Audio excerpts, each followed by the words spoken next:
السلام عليكم ورحمة الله وبركاته. أخباركم إيه؟ معانا النهاردة فيديو جديد مختلف شوية، نقدر نقول كده. هنتكلم فيه عن إيه؟ هنتكلم فيه عن البدايات.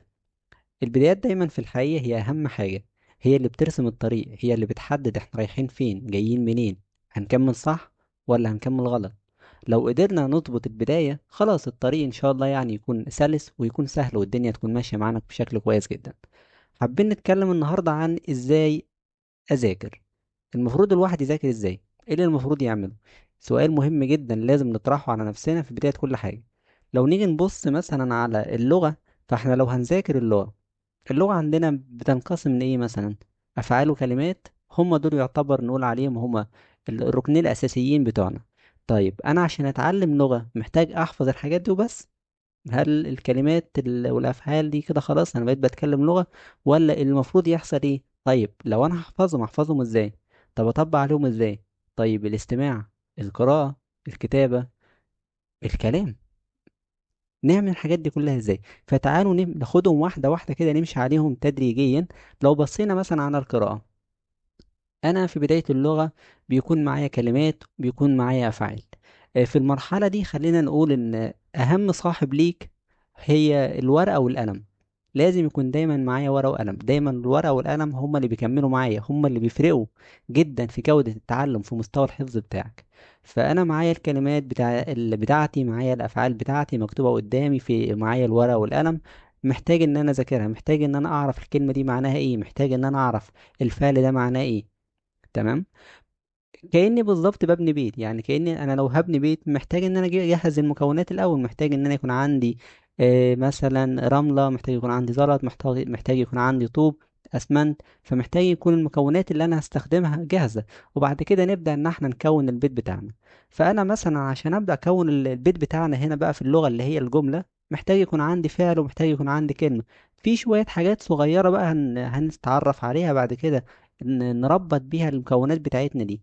طيب انا مثلا معايا فعل زي ليجر يقرأ، معايا فعل زي سكريبر، معايا كلمة زي ليبرو، معايا مثلا ستوريا. تمام.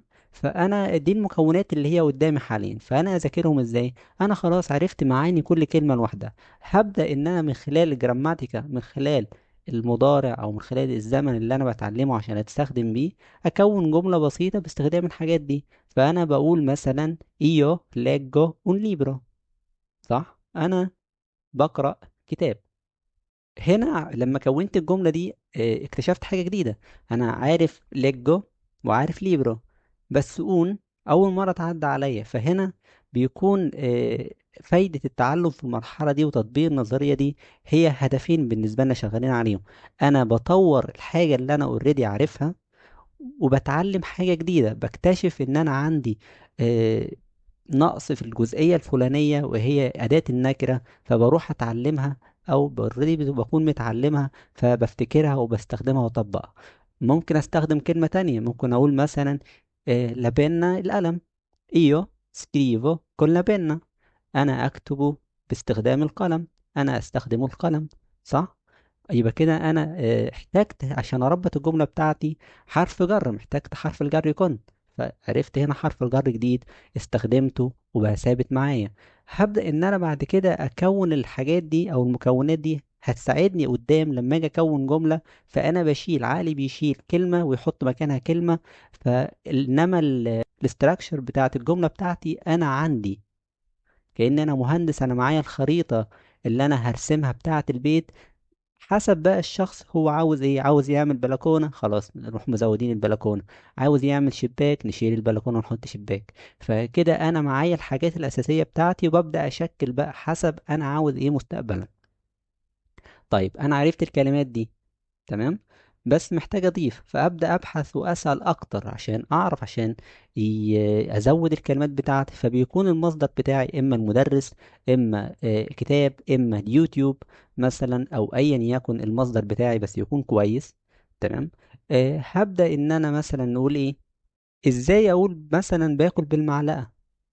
صح، انا عايز اكون الجمله دي. فهقول انا عدت عليا، انا فاكرها، انا قلت كنا بينا. يبقى هنا هقول ايه؟ ايو مانجو، شفتها، ما انا قلت ليجو من شويه، صح؟ فانا خلاص انا ذاكرت كمان المضارع، فعرفت ان انا بحط او يبقى ايو. مانجو كون إيل. ناقص لي كلمة معلقة، أدور عليها أعرف ترجمتها يعني إيه معلقة. يقول لي كوكيايو، يبقى كده عرفت مانجو كون الكوكيايو يعني أنا باكل باستخدام المعلقة. فهنا دي أعتقد كده الفكرة وضحت، إزاي أذاكر الكلمات وإزاي أذاكر الأفعال. طيب